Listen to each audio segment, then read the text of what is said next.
Hola, hola, ¿se escucha? Sí, sí, profesor.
Esperamos unos 3 minutos y largamos.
Bueno, arrancamos, ¿les parece?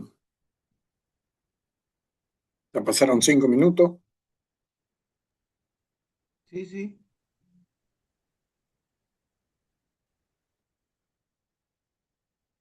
A ver si pongo auriculares.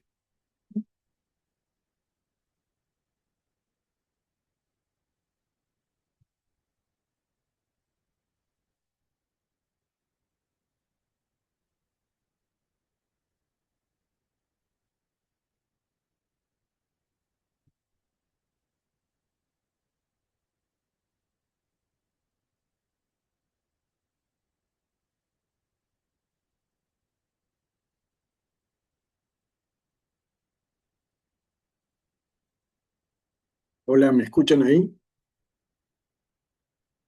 Sí, sí, se escucha bien.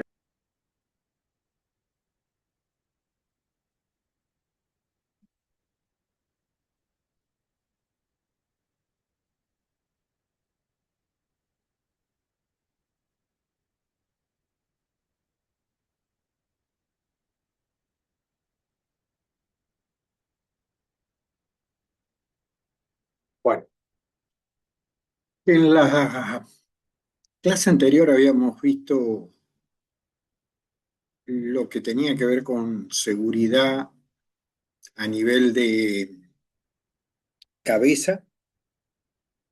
Ahí vimos el tema de los ensayos que en general se hacen, perdón, no vimos protección de cabeza. Lo que vimos fueron los tipos de elementos de protección y los ensayos más comunes que se hacen a los distintos equipos. Esta unidad 2, que deberíamos haberla visto junto con la uno, no la vimos porque hicimos toda la introducción, ¿se acuerdan de el rol de los elementos de protección personal dentro de lo que es controles? ¿Se acuerdan que habíamos hablado de peligro, riesgo, control? Y ahí definimos que el EPP no era más que una barrera cuando se producía ese contacto con una energía. Eso nos llevó tiempo y quedó esta unidad 2 que la vamos a ver hoy con la 3 en forma conjunta, ¿sí? Entonces lo que vamos a ver ahora es la protección craneana, protección ocular y facial, cara, cabeza, vista y la cara.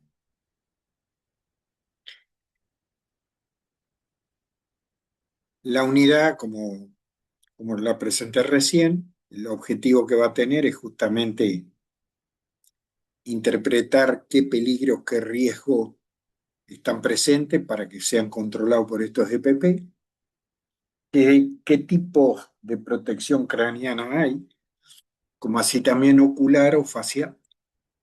Y como siempre, revisamos programa de mantenimiento, haciendo hincapié algún elemento puntual dentro de ese EPP que hay que revisar y algunas consideraciones al momento de la selección. Temario, justamente, qué peligros, qué riesgos controlan los EPP que mencionamos.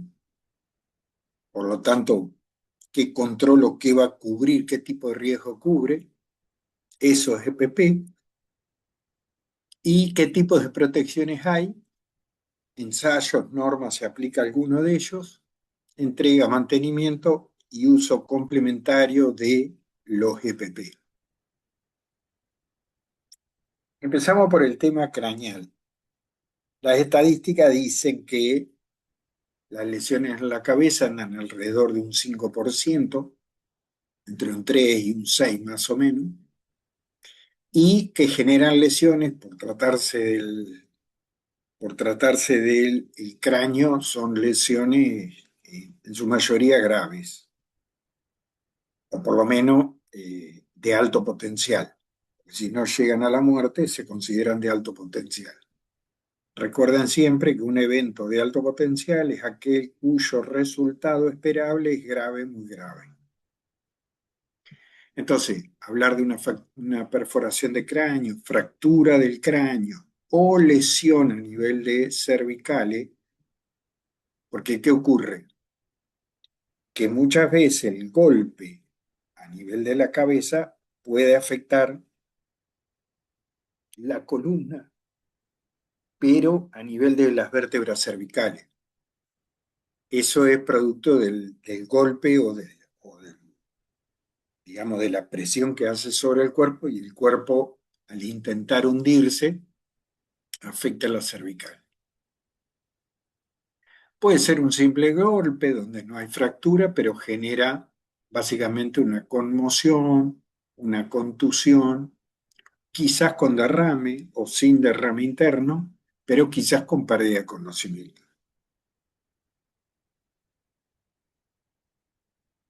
Después puedo tener otro tipo de lesión que está más ligado a una quemadura, una salpicadura con líquido caliente o químicos en general, y puedo llegar a recibir una descarga eléctrica, esto pensando en trabajos en altura, donde yo voy subiendo y lo primero que toca es la cabeza, ¿sí? Entonces, si entramos a mirar o a razonar qué peligros están presentes, claramente para todo lo que sea lesión a nivel de la cabeza, tenemos que pensar en objetos sueltos, objetos en caída libre, ¿sí? Presencia de líquidos o fluidos con temperatura, o sea, contacto con algo caliente, con un líquido caliente, con un químico, contacto con una parte eléctrica, o simplemente yo moviéndome golpeo contra estructuras que pueden estar bajas. O sea, pensando en peligro, nosotros tenemos que pensar en estructuras bajas o elementos salientes a baja altura, presencia de químico, presencia de electricidad, presencia de químico o objetos este, en, en caída libre o objetos que están sueltos. Todo eso va a afectar sobre lo que sería la cabeza. Después tenemos otra parte a nivel de la cabeza que son los ojos. En este caso, los ojos van a recibir proyección de partículas, a diferencia de lo que viene de la cabeza, que son partículas que pueden estar suspendidas y se caen, o porque están en altura suspendidas y se caen. En el caso de los ojos, van a ser partículas que se proyectan con alguna fuerza, ¿sí? Puede haber proyección de líquido, ahí va a depender qué líquido y qué tipo de químico es. Y algo que puede, otro peligro que puede recibir la vista es lo que es radiación. Radiaciones ultravioleta, radiaciones infrarrojo, ¿sí? Puede recibir alguna radiación luminosa, como puede ser un láser. Y siguiendo para complementar la cabeza, después que tengo el rostro, la cara. La cara que puede recibir como peligro, las mismas proyecciones que van al ojo pueden ir a la cara, los mismos químicos que iban a la cabeza, al ojo y a la cara. Y en el caso de, de las radiaciones, también puede recibir radiaciones infrarroja o ultravioleta, ¿sí? Y acá, a nivel de químico, podemos tener eh, líquidos o gases. Entonces, ¿por qué remarco esto? Porque si tengo líquidos, tengo gases, ya tengo que ver que para cerrar la cara no es simplemente una protección, sino que quizás yo tengo que hablar de una máscara que esté cerrada, que esté pegada, cosa que no haya acceso a la cara. Entonces, cuando nosotros pensamos en elementos de protección personal, imaginamos, estamos cubriendo la cabeza, estamos cubriendo los ojos, estamos cubriendo la cara, yo los podría manejar en forma separada. Entonces tendría un casco, un anteojo o una máscara para la cara. Ya si tengo una máscara para la cara, el anteojo lo descarto, porque la misma máscara, si es facial, me va a cubrir toda la cara. El tema es que cuando yo empiezo con esas combinaciones, ¿sí? Tengo que pensar que eso lo va a llevar una persona, por lo tanto hay que ver cuán práctico es, cuán cómodo es, para que esa persona lo pueda manipular y hacer la tarea además. Entonces estas son las cosas que uno ya empieza a tener presente, estas combinaciones, para cuando hablamos de elegir un equipo en particular, qué equipo me resulta cómodo para poder aplicar las dos o tres protecciones que quiero tener bajo un solo conjunto. Entonces eso empieza a ser uno de los temas que tengo que analizar, porque quizás los tres separados no me sirven cuando los uno, sino que tengo que pensar un conjunto que cubra todo ese escenario.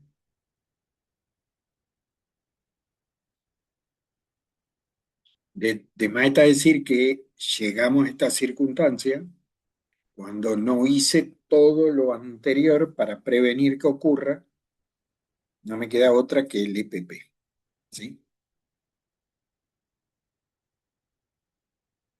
Vamos a volver al casco. El casco es un elemento destinado a asegurar, y acá está la clave, que es lo que discutíamos en la charla anterior. ¿Se acuerdan si decíamos que si eran preventivos o de mitigación? Y nosotros, en general, uno lo asume como que es de mitigación, pero en realidad no es ni preventivo ni mitigación. Yo les dije a ustedes, siempre tengan presente que el EPP es una simple barrera con límite, porque volviendo al casco, me va a asegurar un golpe, pero dentro de un límite razonable. O sea, si el objeto que cae es relativamente pequeño o tiene un tamaño que con la velocidad que toma, la altura, golpea sobre el casco, no va a generar ningún tipo de problema a la persona.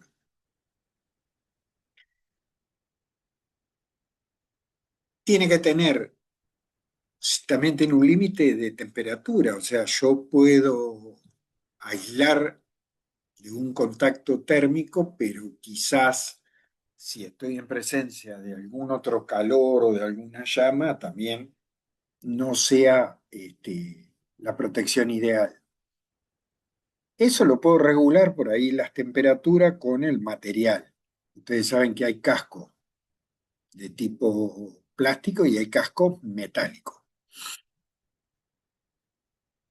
Ahora, si pongo un metálico, probablemente no me sirve para protegerme eléctricamente. Entonces, ahí es donde vuelvo a lo que conversábamos en el primer encuentro.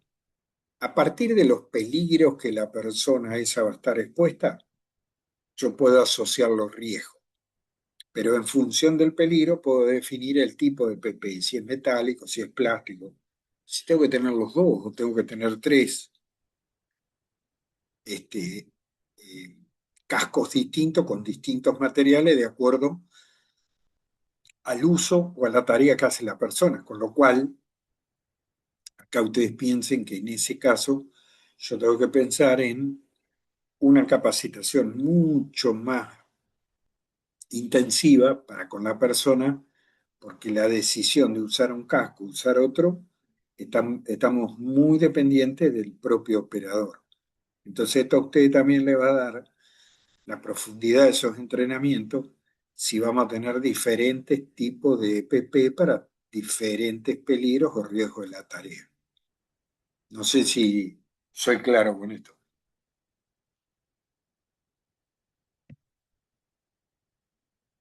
Sí, sí, profe. Bien, entonces, el casco tiene que permitirme una cierta resistencia al golpe, a la penetración y a la amortiguación. ¿Por qué la amortiguación? Porque la amortiguación habíamos dicho que es el impacto que puede generar a las cervicales. Entonces, ¿cómo se diseña el casco? Se diseña con una cáscara, esa cáscara puede ser plástica, puede ser metálica, ¿sí? Y adentro tiene un arnés.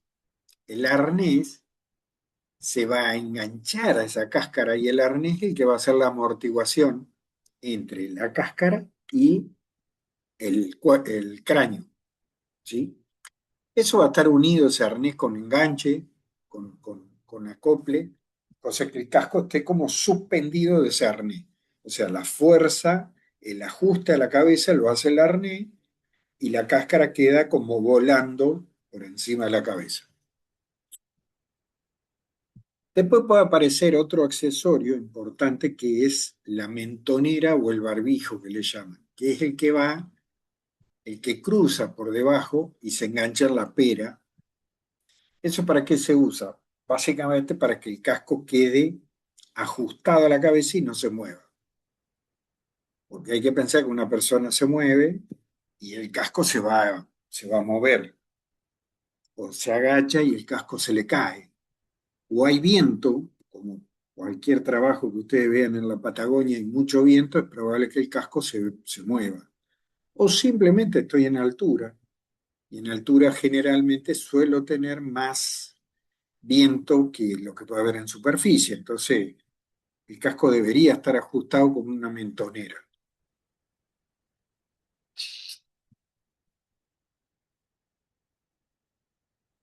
Entonces, un casco de seguridad lo que va a cumplir es absorber la mayor parte de la energía de impacto, eso lo va a hacer a través del arnés, detener o desviar la caída de objetos, partículas que puedan caer, ¿sí?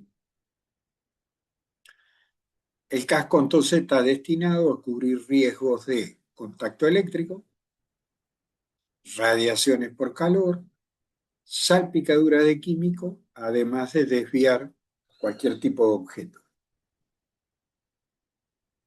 Como habíamos visto, se los mencioné, los cascos pueden ser de plástico, fibra de vidrio, aleación de aluminio o plásticos de alta resistencia, que son los que lo hacen aislante eléctrico. Esos materiales plásticos de alta resistencia al paso de la corriente eléctrica, en general se hace un molde y se inyecta el plástico en caliente. Cuanto más presión le meto a la inyección, menos burbujas de aire va a tener esa pared, y al tener menos burbuja de aire hay menos conducción eléctrica. El material es más macizo, ¿sí? Pero pueden ser de fibra de vidrio, dependiendo el tipo de tarea que voy a hacer, o aleación de aluminio en general.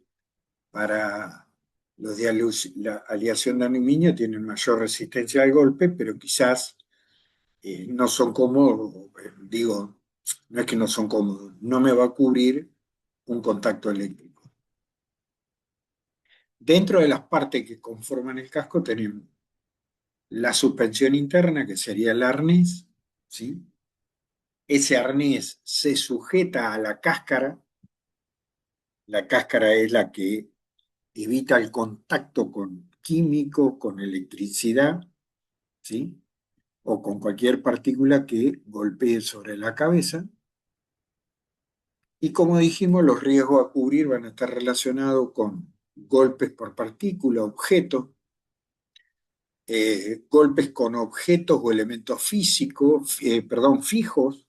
O sea, voy caminando, encuentro una cañería, me la llevo, me golpeo, o me levanto y me golpeo con algo.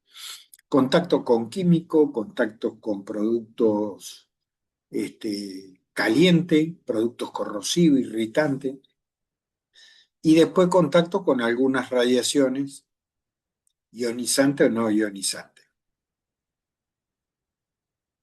Si pasamos a la protección ocular y facial, prácticamente estamos en el mismo escenario, donde quizás, me refiero al mismo escenario de peligro.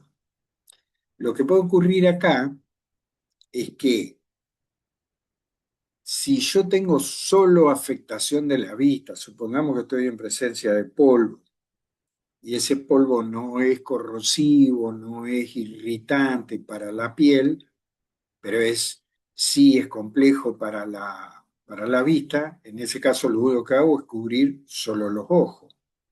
Ahora, si estoy en presencia de un químico que si se salpica no solo me afecta la vista, me va a afectar la piel, ya tengo que pensar en máscara, ¿sí? Entonces, acá vemos algunos ejemplos donde ustedes pueden ver anteojos, el anteojo clásico con coberturas laterales. Eso es nada más que para evitar alguna proyección que pueda entrar lateral.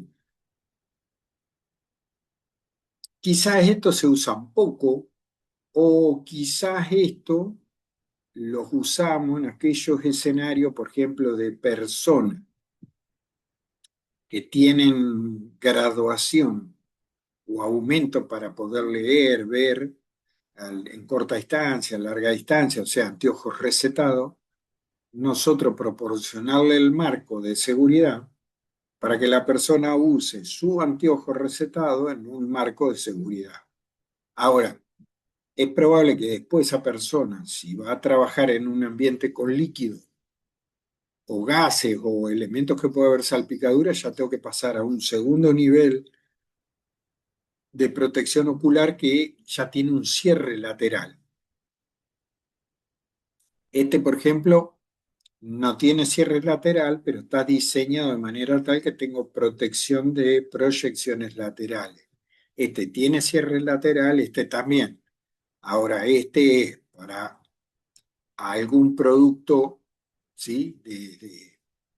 de polvillo o alguna partícula este, que pueda proyectarse, pero no un gas o un líquido, porque en este caso está perforado y en este caso está cerrado. Después acá tenemos protectores a la vista, pero ya estamos hablando de radiaciones. Esto es para infrarrojo, ultravioleta, alguna radiación láser. Entonces, en general, los vidrios oscuros, la graduación oscura, está apuntando a la protección de rayos infrarrojos. Y el ultravioleta, en realidad es un tratamiento del vidrio, ya sea blanco, oscuro, o estos para anteojos comunes. O sea, la radiación ultravioleta se protege con el tratamiento del vidrio. El vidrio tiene que ser para rayos ultravioleta. No es un tema de color, el color es para el infrarrojo. Después yo puedo tener protección facial, que en este caso, los ejemplos que vemos acá, están apuntando a una protección facial de partículas que se proyectan o objetos que pueden golpear a la cara. ¿Por qué digo esto? Porque, por ejemplo, acá está esta que tiene una malla de alambre. Entonces ustedes me dicen, ¿y esto dónde se usa? Y esto se puede usar, por ejemplo, en alguna actividad agrícola, donde la persona se agacha y capaz se le mete una hoja de una planta, por ejemplo, en una plantación de caña de azúcar. La caña de azúcar se parece, justamente una caña se parece a un tronco que tiene hojas que salen cada en distintas posiciones a la altura del tallo, pero esa hoja es una hoja bastante amplia y como en B, y eso a veces uno se agacha y si justo la hoja está en dirección a la cara, uno lo puede pinchar, le puede pinchar el ojo. Entonces, en ese caso, con esta malla yo ya protejo la entrada de cualquier objeto. Pero si no, puede ser una placa plástica que puede ser recta, siguiendo la forma de la cara.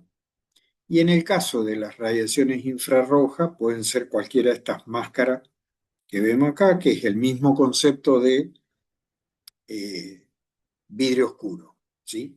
En este caso, estas máscaras nuevas lo que tienen es un sistema fotosensible, automáticamente que detecta una radiación alta de iluminación, se oscurece. Y acá lo que estaría faltando es máscaras faciales cerradas, selladas, parecido al anteojo, pero que me cubra toda la cara a los efectos de salpicaduras con líquido. En este caso, los ensayos que se suelen hacer son, en particular para casco, tenemos una norma IRAN que es la 3260, y los ensayos que se hacen son el de impacto, ¿sí? Resistencia a la penetración, resistencia a la llama y resistencia a la corriente eléctrica. Entonces, esta norma me va a dar a mí como fabricante qué tipo de ensayos tengo que hacer a, a esos elementos que yo estoy fabricando, como para poner la certificación de que están ensayados, que están aprobados. Ahí hay distintas formas. O, o certifico mi laboratorio de ensayo, o lo que hago es ensayar muestras por lotes. Son dos mecanismos que se pueden utilizar para la certificación de los cascos o de cualquier EPP. Ahí vemos un ensayo de penetración o de impacto. El de impacto es un objeto no puntiagudo, simplemente un objeto redondo o romo, como se llama, que cae de una determinada altura. Generalmente el ensayo está establecido un objeto 5 kilos de 1 metro de altura, suspendido y cae sobre el casco. ¿Sí?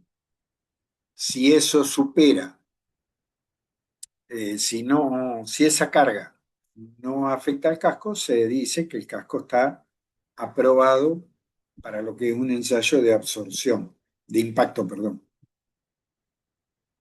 Después tengo resistencia a la penetración, es lo mismo, pero en este caso cae un objeto de menor cantidad de peso, pero con una punta, de manera de verificar la penetración dentro del cuerpo o la pared de ese casco.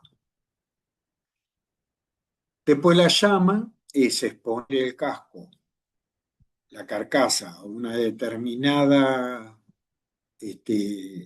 llama en cuanto a caloría, y el ensayo es si soporta 5 segundos, 10 segundos sin afectarse la superficie.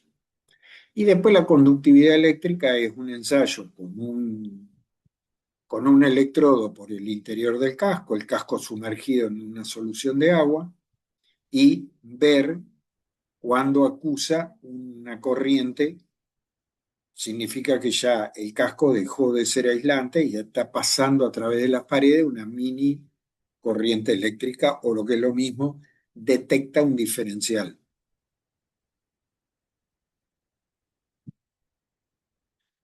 Según la 3260, esos cascos nosotros los podemos clasificar en uno, clase B. Esos soportan hasta 13.200 volts. Y nosotros no tenemos en Argentina mayores a 13.200, pero en este caso hay otras normas, como ANSI, norma de Estados Unidos, o la norma brasilera, que pone los cascos clase B tipo 2, que soportan hasta 20.000 volts. Después nuestra normativa habla de que, bueno, que tengan el sello IRAN, obviamente, ¿sí? Que, que tengan todas las señalizaciones o las indicaciones de todos los posibles peligros que puede proteger el casco. Y va a aparecer acá seguramente también, en el casco lo van a ver, fecha de fabricación, fecha de vencimiento. ¿Por qué le ponemos fecha de vencimiento? Porque justamente como es un material plástico, el plástico se ve afectado por la radiación ultravioleta, por la luz, básicamente. Entonces un casco que está expuesto a la luz permanentemente, es probable que su material se vaya degradando. El ultravioleta degrada los materiales plásticos y empiezan a hacerse más porosos. Al hacerse poroso el cuerpo de ese casco, eso significa que puede haber conductividad eléctrica. Entonces, el fabricante dice, bueno, este casco tiene por los materiales, por la construcción, por la presión que fue llenado, una duración de tantos años. No significa que sea exacto eso, puede ser que el casco sirva igual.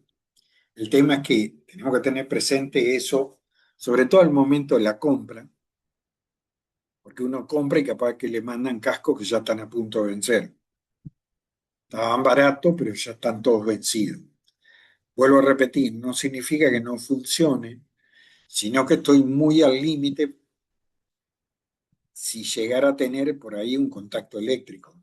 Se entiende que si al que se lo compré en el depósito lo tenía dentro de la caja, está oscuro, no hay iluminación, no debería estar afectado. Pero el plástico se degrada con el tiempo y lo degrada la radiación ultravioleta. Si me meto en lo que sería protección ocular y facial, acá ya pasó a otra norma IRAN, que es la 3630, y una variedad dentro de la serie 3630 que apunta a distintas cosas, ¿no? Protectores oculares, ¿sí? Protectores oculares, método de ensayo no óptico, después protectores oculares, pero método de ensayos ópticos, protectores oculares, filtro para soldadura y las técnicas relacionadas. Sigo con fíjense que hay una serie 5, 6, 7, 8, cada una va apuntando a filtros para infrarrojo, requisitos generales, radiación láser. Entonces, yo como fabricante de un equipo de protección personal me tengo que asegurar hacer estos ensayos para certificar que ese equipo sirve para ese escenario. Yo como comprador tengo que ver en qué escenario estoy y a partir de eso ver cuál de estas ISO las está cumpliendo o no.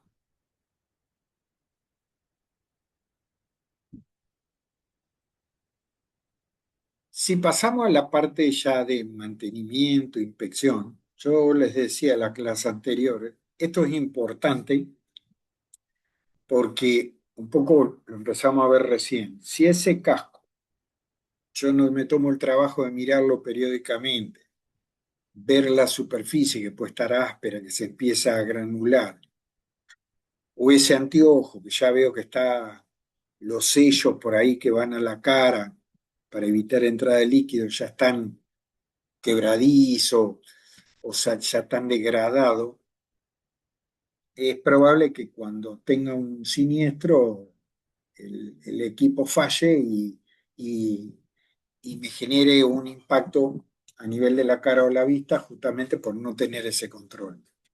Entonces el control es importante y debería estar dentro de una actividad, no sé, semanal o mensual, de decir, bueno, vamos a dedicar 5 minutos a revisar los EPP que tenemos.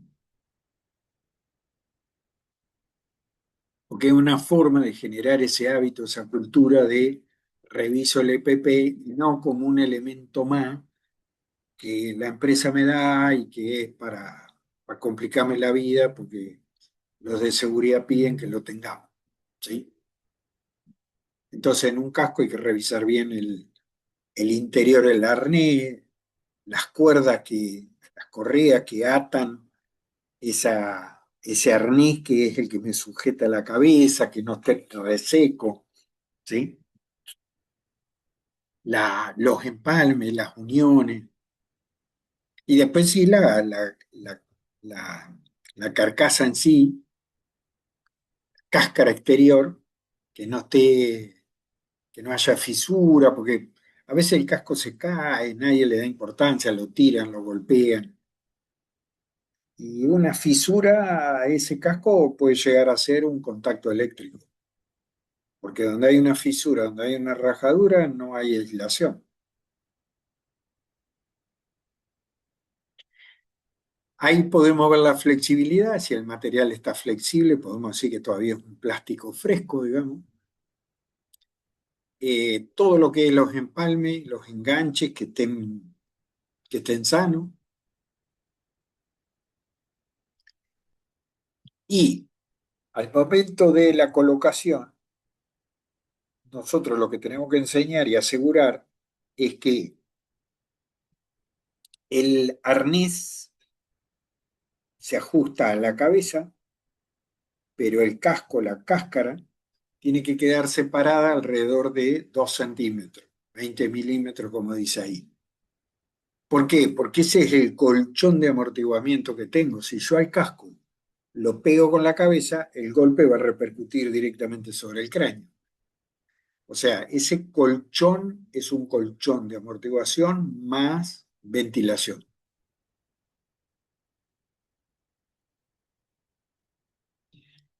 El casco se debe limpiar periódicamente y ahí siempre lo que habrán visto en casi todos la limpieza, siempre usar no productos químicos, simplemente jabón, jabón común. ¿Por qué no productos químicos? Porque si yo le voy a sacar la grasa, capaz con un solvente, el solvente ataca el plástico y la verdad que no sé después cómo me queda el casco. Entonces, nunca usar químicos fuertes para limpiar un casco. Hay que lavarlo con agua y jabón, nada más. Tampoco frotarlo con cepillos y cosas porque estoy rompiendo o estoy gastando la cáscara.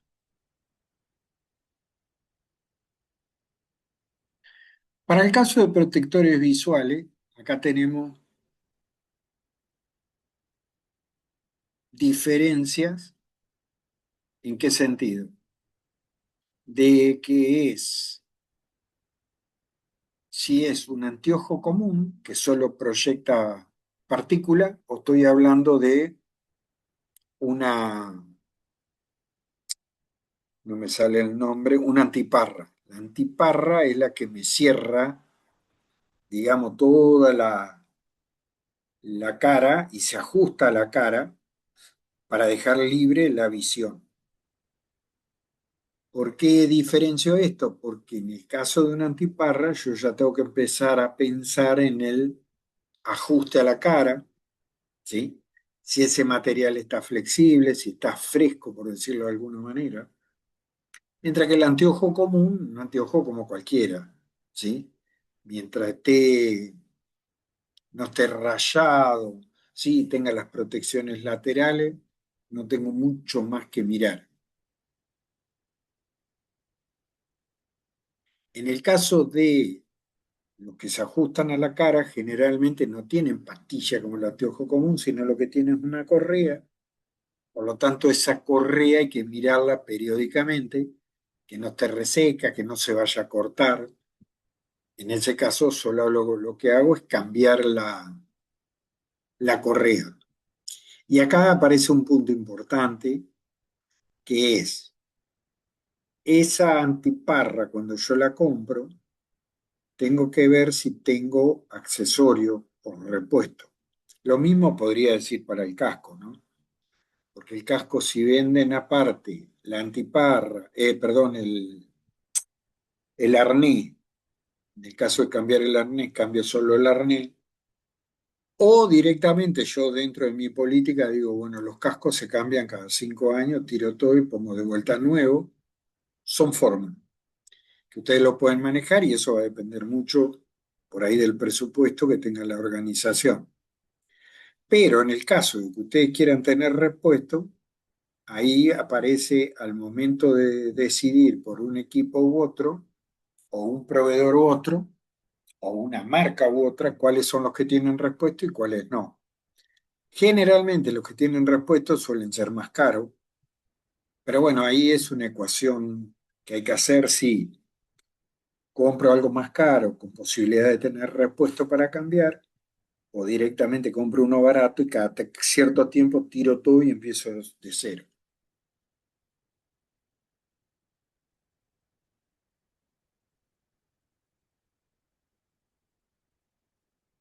En cuanto a los elementos de protección personal, la legislación nuestra pide registro de la entrega.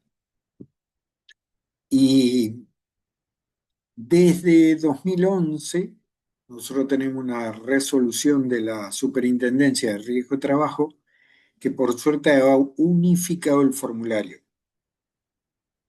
Por lo tanto, nosotros tenemos un formulario único, un modelo tipo para registrar la entrega de elementos de protección personal, porque antiguamente ese registro era, digamos, cada empresa lo hacía a su manera, era como un remito, otro entregaban un papelito, todos firmaban la entrega, pero ahora por lo menos tenemos un formato único, ¿sí? Se puede hacer por persona, con lo cual cada persona tiene en su historial todos los EPP recibidos. Y después, para complementar el tema de gestión de los EPP, está la cartelería. La cartelería, ahí vemos ejemplos, son aquellas señales que ponemos en ciertas áreas donde existen los peligros que van a ser atenuados o de alguna manera van a ser la barrera, el EPP que se indica en el cartel. Entonces, nosotros ahí tenemos que tener presente en cualquier organización que vayamos, a partir del perfil de peligros y riesgos que tiene cada sector, son los carteles que vamos a poner.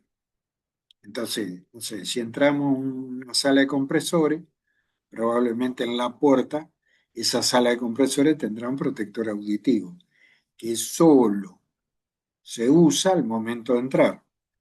Entonces acá aparece otra cosa en la gestión de los EPP. Los EPP básico fijo que cubre la mayoría de peligros y riesgos de la operación, y después tendré los EPP específicos según la tarea o lugar donde accedo.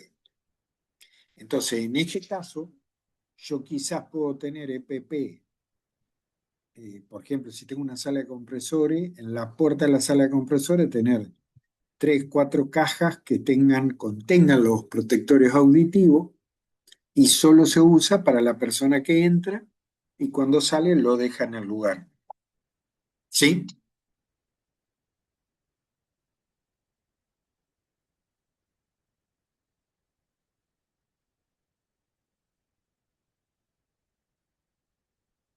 Este, entonces, en ese caso se usa al ingresar, ¿sí? Y después lo saco y lo dejo.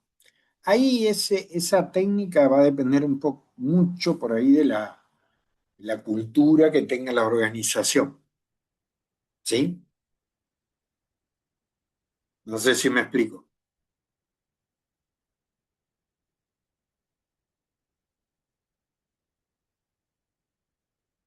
Hola, hola. Sí, hola, profe, sí, sí, se entiende. Eso, eso va a depender mucho de la maduración que ustedes vean dentro de la organización y dentro de la gente de la empresa donde están. Porque a veces uno deja cuatro protectores auditivos, eh, nada, quedan a la lluvia, o se los sacan y después no los ponen.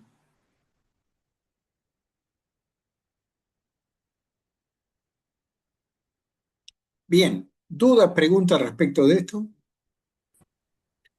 ¿Qué tal? Buenas tardes. También va a depender si la empresa tiene el área de español. El españolero es el encargado de recibir y, bueno, hacer el mantenimiento. Yo estuve en obras también y los obradores generalmente se dejan tirado ahí todos los elementos de protección del personal que trabaja en el día. Eh, pero bueno, en obra no hay un pañolero, pero sí en las empresas grandes hay. En el caso de obra no hay tanta inspección, salvo cuando viene el de seguridad y higiene. Sí, exacto. Ese es un tema. El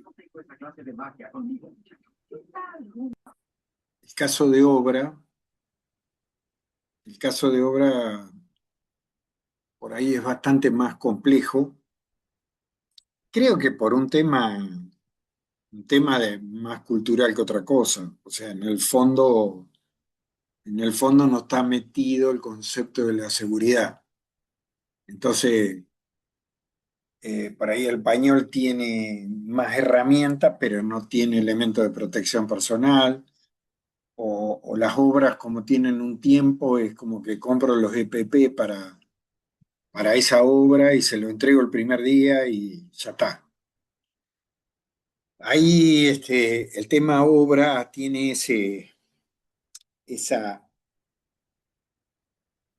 esa complejidad más que nada, pero no sé si es complejidad o simplemente es esa cultura de, bueno, como es a corto plazo, no me preocupo mucho. Pero acá es donde hay que trabajar con la gente, porque puede ser que la obra sea a corto plazo, pero después una persona tiene 22 obras de corto plazo, con lo cual pasó su vida trabajando en obras cortas de 1 año, 2 años, pero el tipo sumó 40 años de trabajo. Entonces, ahí hay que trabajar fuerte el tema individual, más allá de la empresa donde estén, el hecho de aprender a cuidarse y aprender a cuidar las cosas, que no lo vea como, bueno, es otra cosa que me obligan a usar. No, no es que te obligan a usar, es algo que te ayuda a proteger. Así como el futbolista se pone medias hasta arriba de las rodillas, se pone canillera y se pone un botín, el tipo se está cubriendo su recurso pierna a través de los EPP. Lo que pasa es que el EPP siempre se lo ve como algo que seguridad lo pone para echar las pelotas. Sí, siempre hay, digamos, en obras y aún en obras grandes, hay roces con el de seguridad e higiene y a veces el mismo de seguridad e higiene es laxo en ciertas inspecciones. Sí, pero fíjate vos que en ese caso el de, el de seguridad cubre un rol de nada, de cuidarte un poco, de prevenir, pero en realidad el que debería controlar el uso es en la línea. O sea, un supervisor es el que tiene que asegurar que esa persona esté, esté usando los EPP, no el de seguridad. ¿Me explico? Sí, no, Y ahí sí, entramos en el otro terreno que es, bueno, y entonces el de seguridad, ¿para qué está? Y no, el de seguridad está para asesorar, para recomendar, pero digamos el poder de policía, por decirlo así, es la línea la que da las órdenes. Entonces la línea, supervisor, jefe, encargado, lo que quieras para arriba, son los que tienen que asegurar el uso del EPP. Pero bueno, ahí es todo un trabajo de parte nuestra de trabajar con esos supervisores, esos líderes, para que ellos hagan el control. sí, hay un mal concepto por parte de la dirigencia o de los dueños de las constructoras en este caso, o o de los desarrolladores que delegan en el de seguridad y higiene el poder de policía. Claro, sí, pero no, no es correcto porque las personas no están a tu cargo. Y esa es la cultura errónea que tienen y uno entra en un roce, yo los he visto, que entran en roce permanente, hasta que ceden, ambos ceden. Exacto. Sí, sí, Pequeña tarea vamos a tener. sí, es continuo eso, pero lo que hay que ir trabajando con esos dueños, con esos líderes, es que la gente obedece a su línea. Entonces, así como le doy la orden de que hay que hacer un pozo, hay que hacer una zanja o hay que hacer el tendido de un cable, junto con eso les refuerzo de que tienen que usar los elementos de protección. Y eso no lo hacen, parece que no es problema de ellos. Y después pasa que cuando pasa el accidente, tampoco es de ellos el problema. Asumen de que, bueno, como es un accidente, es un problema de seguridad. Y la verdad que yo como seguridad tampoco puedo hacer mucho si yo no le doy las órdenes a la gente. Por eso a veces hay que sentarse a hablar con esos líderes y decirle, la gente no está a cargo mío. Por lo tanto, la gente me puede decir sí o no darme pelota, porque no soy yo el jefe inmediato. ¿Vos a quién respetás siempre? Tu jefe inmediato.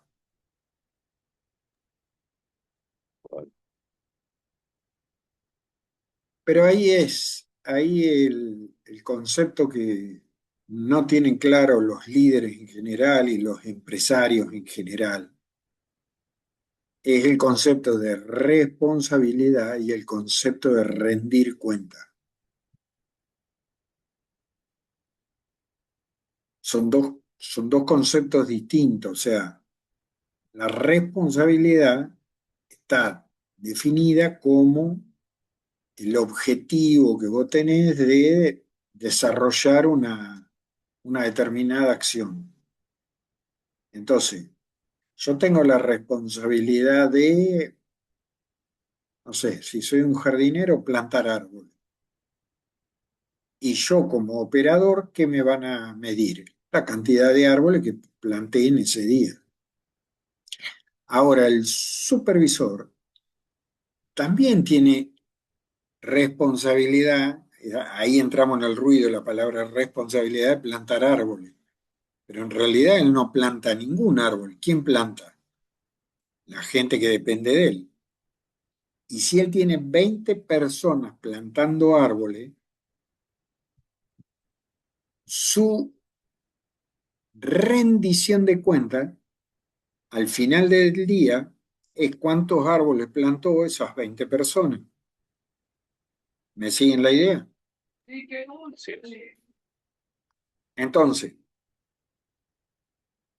a medida que subo en el organigrama, el concepto de rendir cuenta cada vez más amplio. Quiere decir que cuando llego al dueño de la empresa, el dueño de la empresa rinde cuenta de todo lo que pasó en su organización.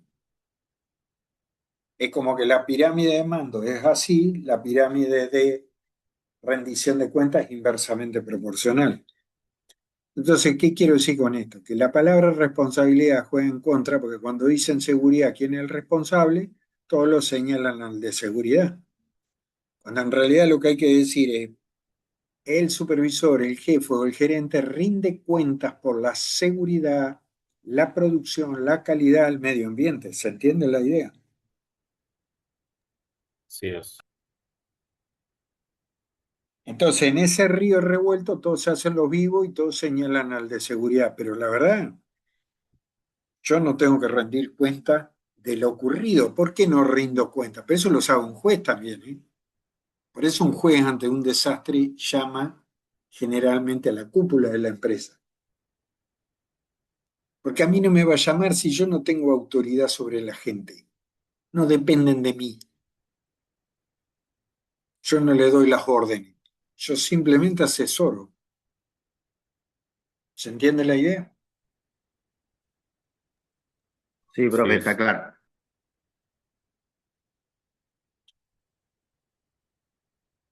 Vamos a meternos en la unidad 3, siguiendo con los EPP a nivel cabeza, nos quedaría protección respiratoria y protección auditiva.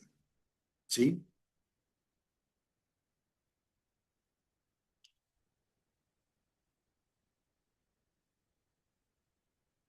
Entonces acá, ¿cuál es la idea? Como todas las unidades, conocer los peligros, los riesgos relacionados con la protección respiratoria, con la protección auditiva, qué tipos tengo de protectores respiratorios auditivos, mantenimiento, selección y algunos aspectos a definir al momento de la elección o selección. Acá vamos a ver contaminantes químicos, contaminantes físicos, contaminantes a nivel de ambiente de trabajo, y a partir de ahí qué tipo de EPP a nivel de protección respiratoria usamos, y a nivel auditivo qué tipo de EPP usamos, básicamente por el tipo de protección, por el tipo de elemento, ¿sí? Porque en realidad los dos van a cubrir el oído. Ahora, la elección acá va a estar más definida por el tipo de trabajo, si es externo, el protector auditivo, interno. Como siempre, la parte de entrega, mantenimiento y las inspecciones como parte de ese mantenimiento. Cuando hablamos de contaminantes, los contaminantes se pueden definir como contaminantes físicos y contaminantes químicos. Físicos van a ser aquellos contaminantes o aquellos peligros que estén relacionados con ruido, vibración, radiaciones ionizantes que mencionamos hoy, no ionizantes, temperatura, humedad, calor, presión, alta presión, baja presión, campos eléctricos, campos magnéticos, o sea, son todos fenómenos físicos.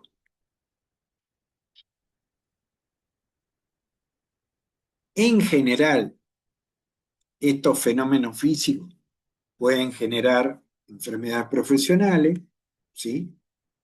Dentro de los contaminantes físicos más comunes para generar enfermedades profesionales pueden ser las vibraciones, radiaciones ionizantes y ruido. Porque en general la temperatura, ¿sí? Eh, es más contacto directo.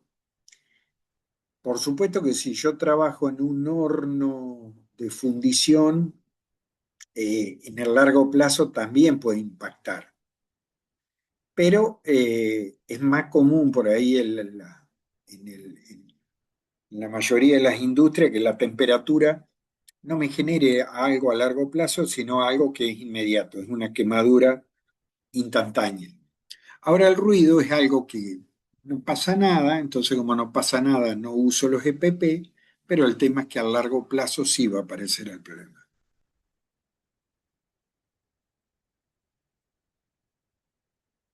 Empezamos por el sonido. Y acá es interesante, ustedes han tenido la parte de ruido como materia. No, era parte de, digamos, una unidad de una materia, pero no específica. Ok, bueno, ¿por qué les planteaba esto? Porque acá tengo una definición de sonido y de ruido. Pero el ruido, yo quiero que se entienda, el ruido es algo que es más subjetivo, me gusta o no me gusta. Y vamos a un ejemplo por ahí bien gráfico. No sé, un auto de carrera, para la gran mayoría es ruido, porque es una cosa ensordecedora, molesta, pero por ahí para el mecánico, para él es sonido, porque le gusta el sonido, le gusta ese ruido. Entonces, lo que nosotros tenemos que entender, que sea sonido o sea ruido, lo que va a afectar al oído siempre va a ser el volumen o la intensidad. Y ese volumen o intensidad se mide en decibeles. Entonces, esta tablita acá tenemos en decibeles. Quiere decir que no importa que sea la quinta sinfonía de Beethoven o sea un motor acelerando, lo que va a afectar es la intensidad en decibeles. Así que si yo tengo 100, 115 decibeles en el parlante escuchando la quinta sinfonía de Beethoven, me voy a quedar sordo igual que si estuviera dentro de un aserradero o al lado de un helicóptero, ¿sí? O en una sala de compresores. ¿Se entiende el punto? Sí. Sí, profe. ¿Por qué marco esto? Porque nosotros y la ley y todo hablan de ruido. Entonces, el ruido, parece que el ruido únicamente es de fábrica.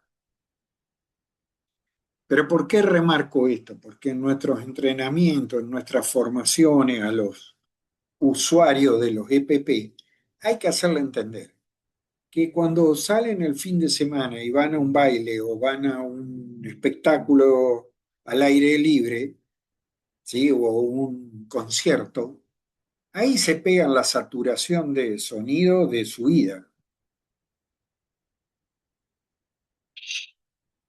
¿Me explico? Sí, sí. Sí, es. Entonces, el ruido no es lo que afecta al oído. Lo que afecta al oído es el volumen o intensidad del sonido o de un ruido. La diferencia entre sonido y ruido es simplemente, eh, como que se dice, es una apreciación personal. Lo que para mí es ruido, para usted es sonido, o al revés, lo que es sonido para usted puede ser ruido para mí. Pero no importa, entrar a discutir qué es sonido y qué es ruido no tiene sentido. Lo que yo mido es volumen, intensidad. Por eso siempre, cuando relevamos un ambiente de trabajo, no importa si es ruido o es sonido, lo que yo mido es volumen, intensidad. Y a medida que es más alto, el riesgo es mayor. ¿Estamos claros con esto? Así Sí, es. sí. También creo que tiene que ver con la constancia. Yo estoy 1 hora en ese lugar o estoy todo el día, 8 horas. Sí, se entiende el ruido, el sonido también tiene una dosis. Y esa dosis, a ver si lo tengo acá,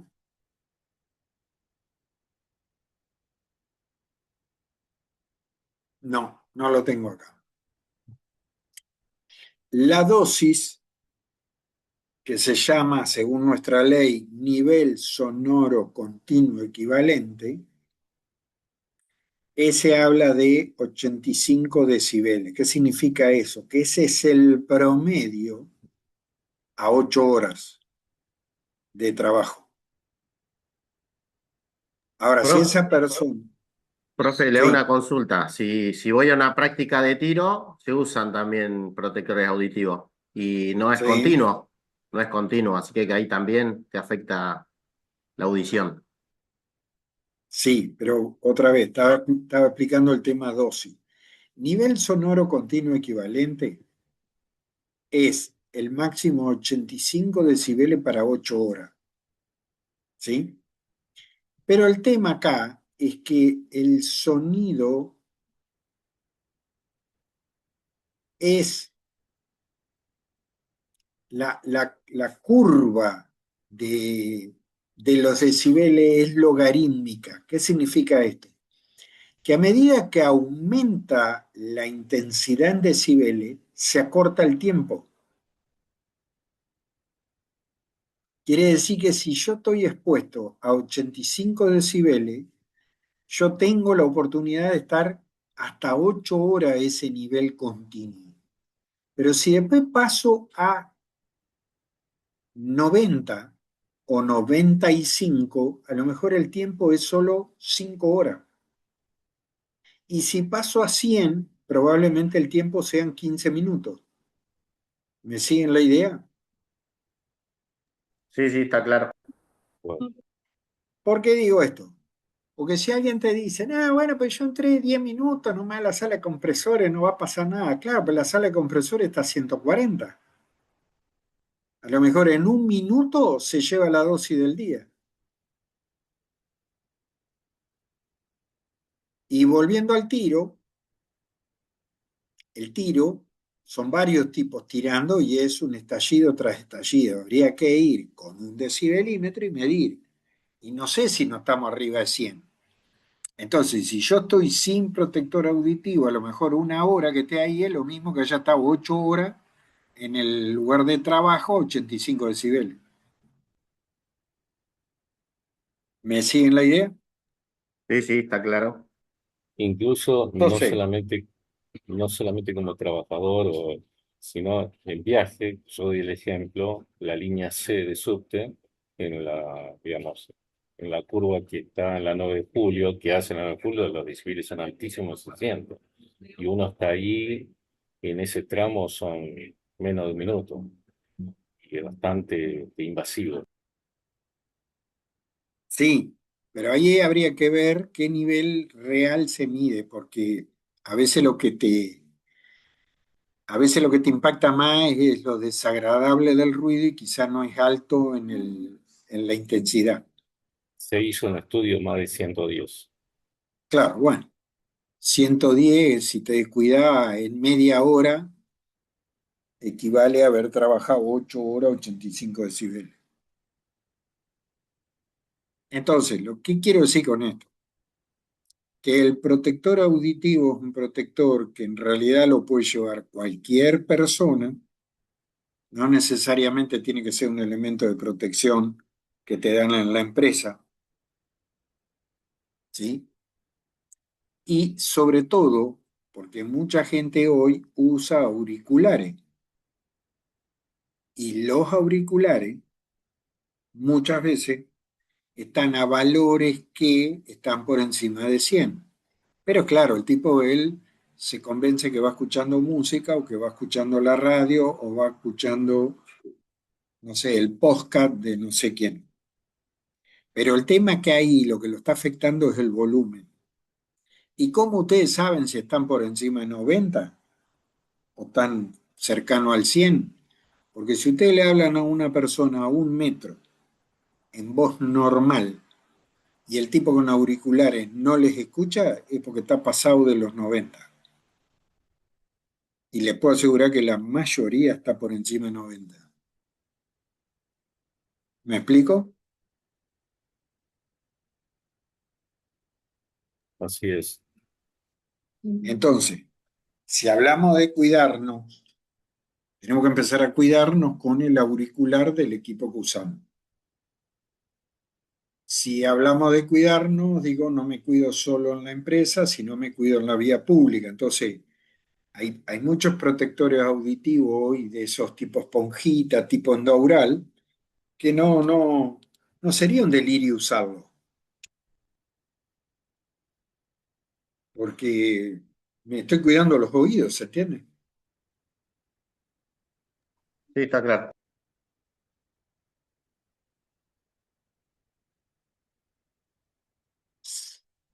Entonces, acá tienen una tabla para que se entienda que lo que afecta es el volumen, ¿sí? No es ni ruido ni es sonido, es volumen. Esto es importante, porque si no uno cree que solo te jode el compresor de la fábrica y en realidad te jode también la música alta, también te jode el auricular que lo tenés a fondo para escuchar algo. Después, el otro tema es la frecuencia también. En el caso de la frecuencia me interesa si estoy pensando por ahí en un protector, o sea, no me sale la palabra, una cobertura de ese equipo que genera el ruido, cubrirlo con una estructura que absorba el ruido. Ahí sí me interesa ver la frecuencia, porque en función del tipo de frecuencia, si es una alta frecuencia o es baja frecuencia, es el espesor o el material que tengo que hacer la cobertura. Igualmente, a nivel de ruido, nosotros tomamos el nivel promedio, pero yo podría hacer una, una medición con bandas de octava y saber qué frecuencia es la más alta, porque en ese caso yo puedo buscar un EPP cuya curva de atenuación, por ejemplo, sea más profunda en agudos o más profunda en grave. La verdad que para los ruidos normales de cualquier proceso industrial, con, con la tabla promedio, no por bandas de octava, es suficiente. Por supuesto que al momento del uso de los elementos de protección personal, el estado físico de la persona también es importante, porque el oído también se va gastando naturalmente, como todo se gasta con el aumento de edad. Entonces, puede haber mucha pérdida auditiva con el tiempo, así como uno pierde la vista, también se pierde parte de la audición. Y eso no significa que sea por ruido, ¿sí? Y bueno, y después el ruido o el sonido, como les dije, es una apreciación totalmente subjetiva. Ahora bien, si estamos expuestos a un nivel de sonido o a un nivel de ruido, por eso quiero hablar de volumen, ese volumen lo que va a generar en las personas puede ser enmascaramiento, estos serían niveles que me impide escuchar otro sonido, esto sería como lo más leve. Después puedo tener fatiga auditiva, ya estamos hablando de un volumen más alto que el oído queda como saturado, ¿sí? Y después se recupera.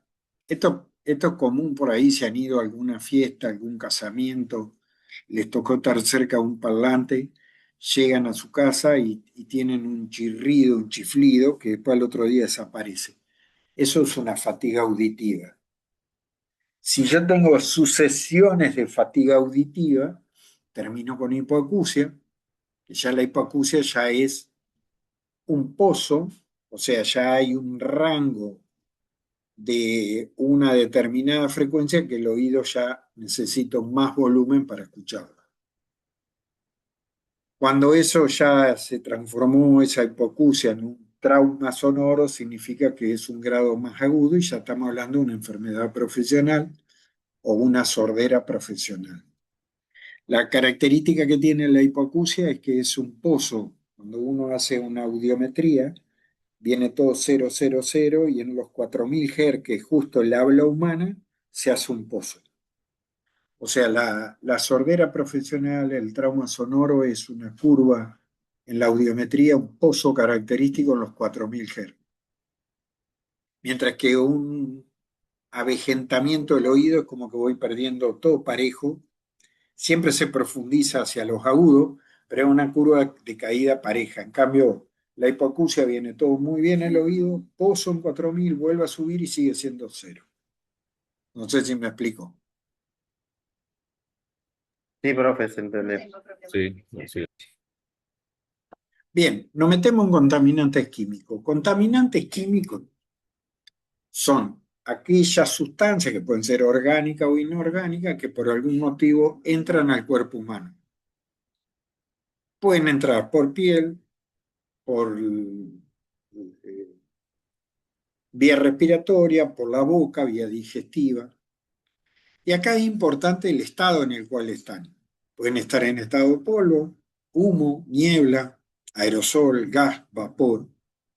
Si ustedes miran los primeros cuatro, son partículas. Pueden ser partículas sólidas o partículas líquidas. Mientras que gases y vapores ya están mezclados en el aire. ¿Por qué me interesa esto?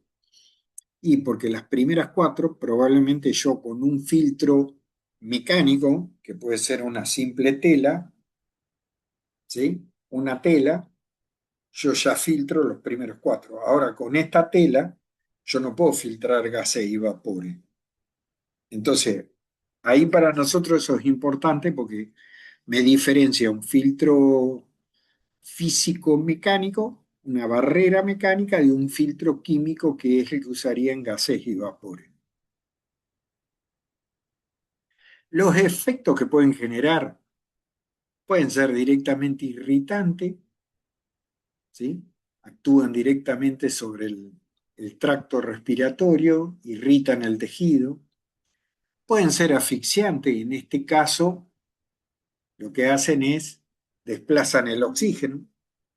En este caso no me sirve ningún protector respiratorio, sino que lo que necesito es una máscara con oxígeno. Pueden ser anestésicos, casi todos la acetona, ¿sí? Alcoholes, muchos hidrocarburos son anestésicos. Pueden ser sensibilizantes, alérgicos. Algunos de ellos pueden ser cancerígenos, corrosivos, directamente son irritantes, pero mucho más fuertes, con lo cual queman o pueden generar quemadura. Y después neumoconióticos son partículas sólidas como polvo, humo, fibras que directamente van a generar patologías a nivel del pulmón.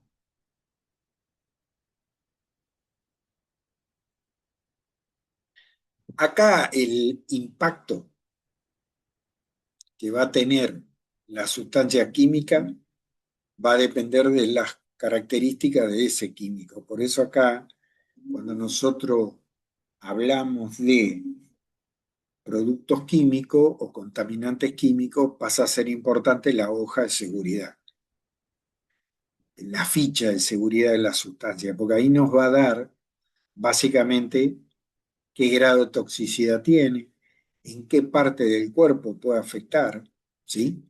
Y después, de acuerdo a esas características que tenga ese químico, yo puedo sacar los tiempos de exposición. Al igual que recién cuando hablábamos de nivel sonoro continuo equivalente, sería como la dosis de el sonido. Cuando hablo de un químico, hablo de los límites umbrales, que sería la cantidad de ese material en el ambiente, ¿sí? La presencia de ese material en el ambiente en el cual yo estoy. Ese material en el ambiente después tengo que ver por dónde puede ingresar, cuáles son las vías. Entonces recién mencionamos respiratoria, puede ser dérmica, digestiva o parenteral. La parenteral es la que entra al torrente sanguíneo directo. Por ejemplo, un corte, una lesión, una lastimadura y hay contacto sanguíneo.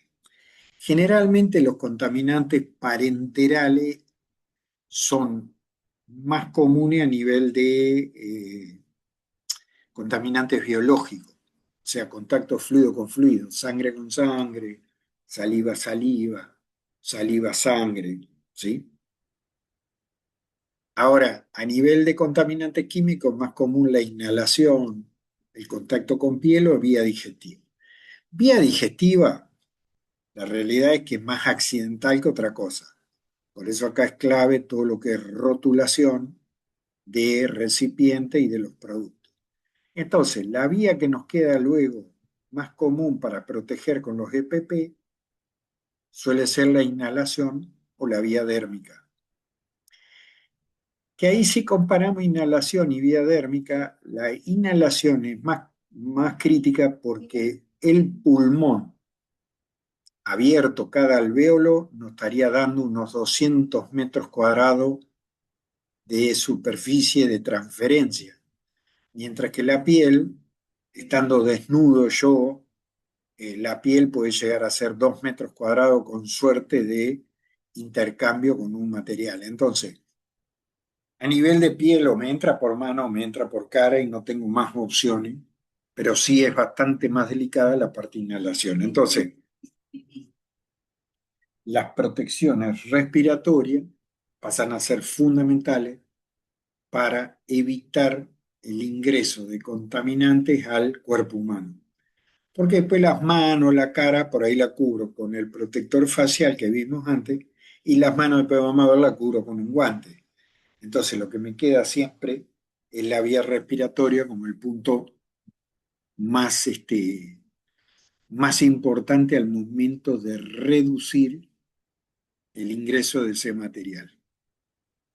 Por supuesto que, como dijimos siempre, el EPP es mi última barrera. Lo primero que tengo que hacer es reducir concentración, disminuir tiempo de exposición, ventilación, extracción y último va a ser el EPP. ¿Sí? Entonces, SPP, como dijimos, puede proteger ingreso vía respiratoria, vía dérmica, ¿sí? Vía dérmica, eso lo cubro con ropa, con protector de guante, que lo vamos a ver más adelante. Nos vamos a focalizar en vía respiratoria. Entonces, en vía respiratoria, lo que voy a tener es máscara, mascarilla y el filtro a usar va a ser filtro simplemente barrera física o un filtro químico. La diferencia de uno y otro, como les dije antes, es si estoy hablando de contaminantes particulados en el aire, barrera física. si hablo de contaminante en estado gaseoso o vapor, barrera química. Nos metemos en lo que es mantenimiento de estos elementos de protección. El protector auditivo, nosotros podemos tener distintos tipos, ¿sí? Pueden ser orejeras o pueden ser tapones. La orejera es tipo auricular, ¿sí? Tiene una carcasa que cubre todo el pabellón del oído.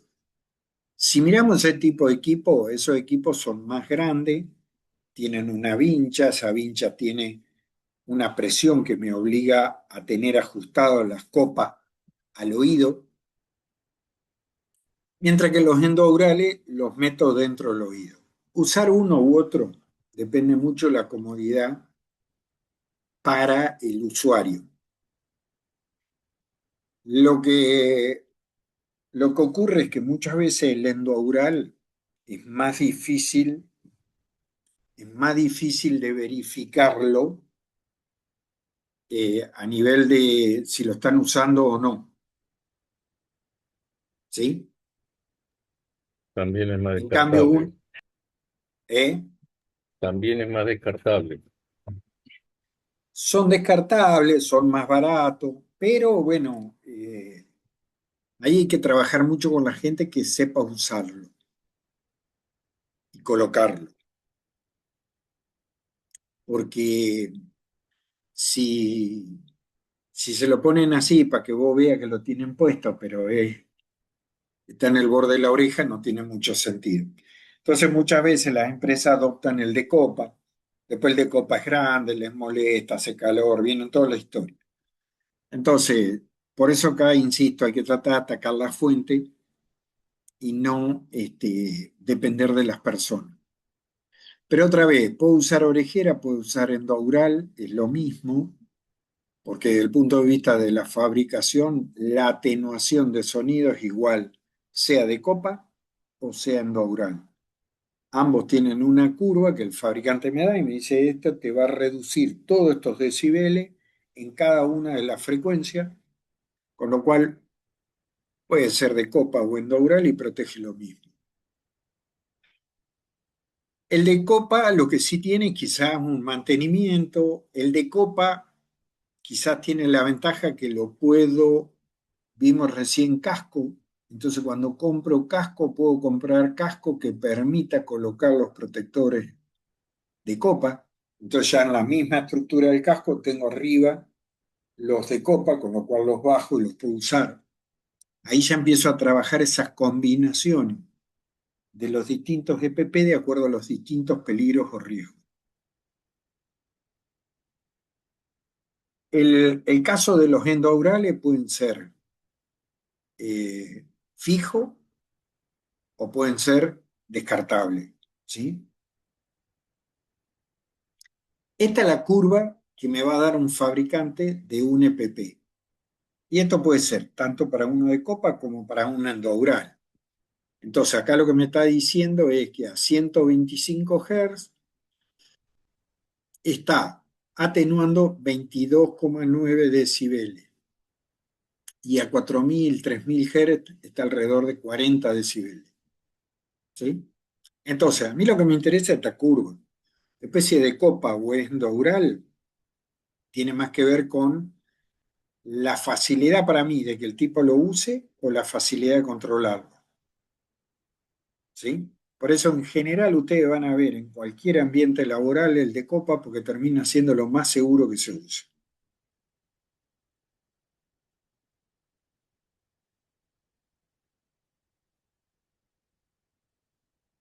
Si estoy pensando en contaminante químico, ahí tengo que ver si esos gases o vapores afectan solo vía respiratoria o afectan la cara. Por lo tanto, ahí capaz tengo que hablar de una máscara para cubrir la cara o simplemente uso una semimáscara. Quiere decir que la diferencia entre semimáscara y máscara es que la semimáscara solo protege vía respiratoria, mientras que la máscara me protege vía respiratoria y piel facial, ¿sí? Eso va a depender del tipo de químico que tengo en el ambiente.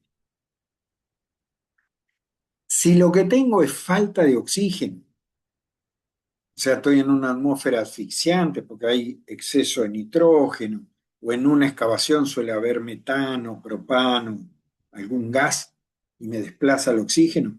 En ese caso tengo que usar máscara, pero con suministro de aire. ¿Sí? Acá tenemos ejemplos de protectores auditivos.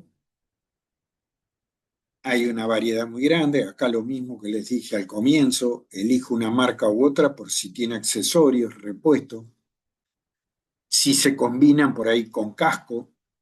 Después hay algunos de estos que tienen un sistema de reducción de ruido.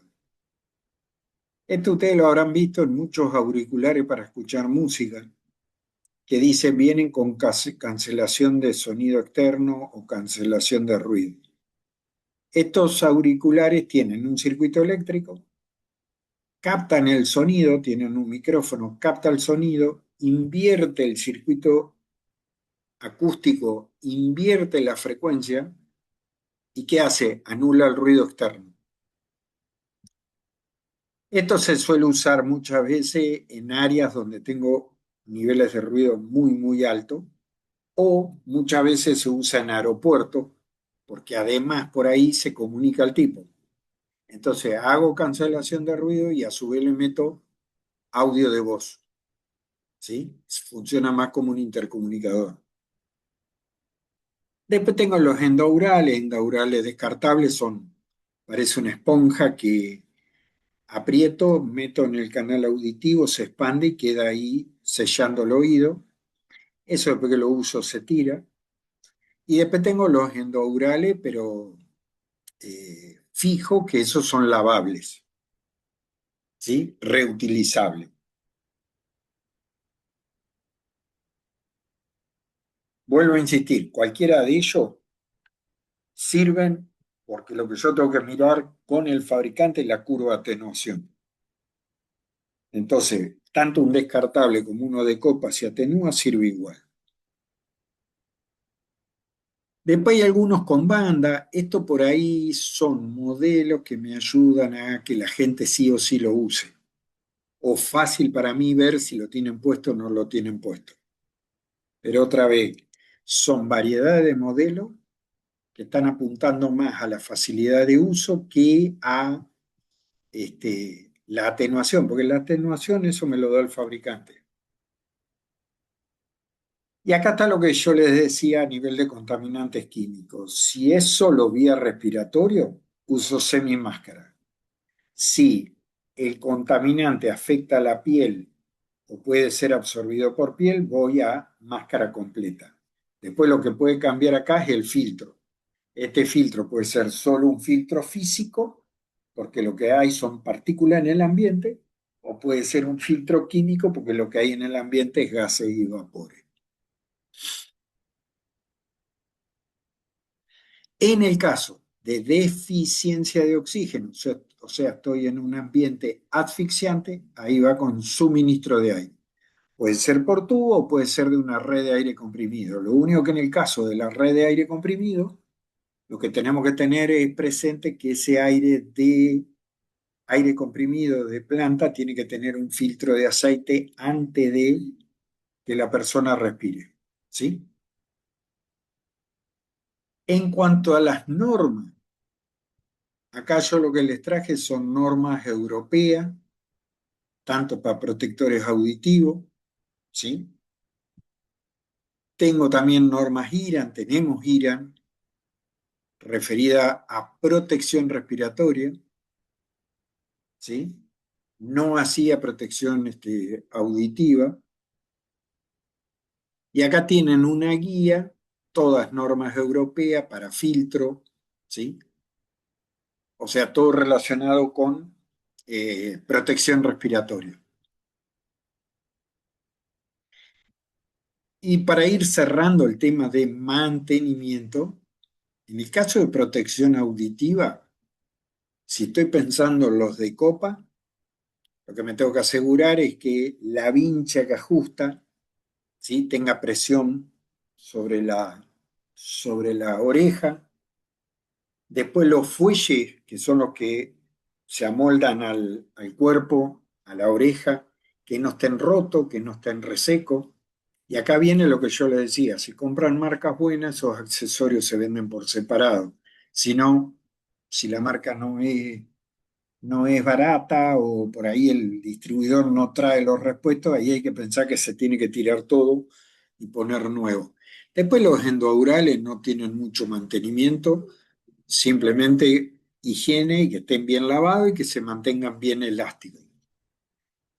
Ya la protección respiratoria, tanto en semimáscara como máscara, ahí ya estamos hablando de materiales que sellan la cara, con lo cual tienen que ser flexibles, ¿sí? Que no estén resecos. Hay válvulas internas, esas válvulas importantes que estén funcionando, que no estén resecas. Y acá lo mismo que dije antes, marcas buenas tienen accesorios, marcas que no son por ahí muy buenas, no lo tengo. Entonces, al igual como vimos en la primera clase y vimos recién con lo que era cascos y protección facial, tengo que destinar un momento mensual, semanal, para dediquemos 15 minutos a revisar el EPP, ¿sí?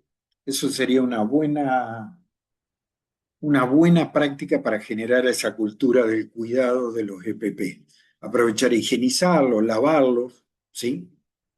Y tanto el tema ruido, digamos, tanto los contaminantes físicos como los contaminantes químicos en paralelo, voy monitoreando la salud de la persona. Si aumenta su problema de hipoacusia o aumenta un problema respiratorio, claramente entre el contaminante que tengo y el no uso del EPP me va dando una idea si se está usando bien, se está usando mal o no se está usando. Bien, ¿dudas, preguntas? Profe, una pregunta. ¿En la máscara o Bien. semimáscara, cuando la persona tiene barba, qué Bueno, pasa? ahí es un tema que la higiene de la persona, en este caso afeitarse, pasa a ser clave, porque el cierre no te va a permitir el sellado a nivel de la cara. Y por ahí una barba de 3 4 días, si te cuidas es peor porque separa aún más, no hay sello. Esto es todo un tema. Está bien, muchas gracias. Quería agregar que hay máscaras, no, antiparras, que da la posibilidad de que uno pueda usar, si tiene digamos, mi caso es corto de vista, puede usar el anteojo que usa normalmente, los lentes, y encima se pone esa Sí, antiparra. eh, sí, se porque puede, se puede hacer ahora.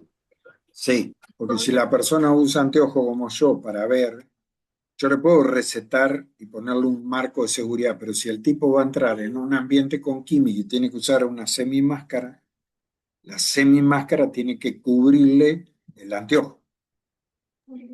No solamente para ambientes químicos, sino para ambientes donde vuelan todo tipo de partículas y pueden dañar el vidrio, digamos, del anteojo Sí, sí, recetado. sí, pero ese por ahí con la máscara facial recta te resulta más cómodo para cubrir el anteojo. El tema cuando yo uso una máscara que sella, yo tengo que pensar que ahí adentro el tipo tiene que entrar con anteojo. Y una cosita que quería agregar, pues me pasa, siempre cuando uno está, en mi caso yo voy a diferentes fábricas por mi propia actividad, y cuando voy a un lugar que es química, lo primero que hago es averiguar la hoja de seguridad del químico, porque vas a saber que el químico, muchas veces, por ejemplo, una fábrica de aerosol, este, usa mucho químico e inflamable. El inflamable va a ser siempre inflamable, pero hasta un determinado punto la misma hoja de seguridad te pone o estipula que es peligroso. Eso hay que tener siempre en cuenta. Es parte de mi experiencia.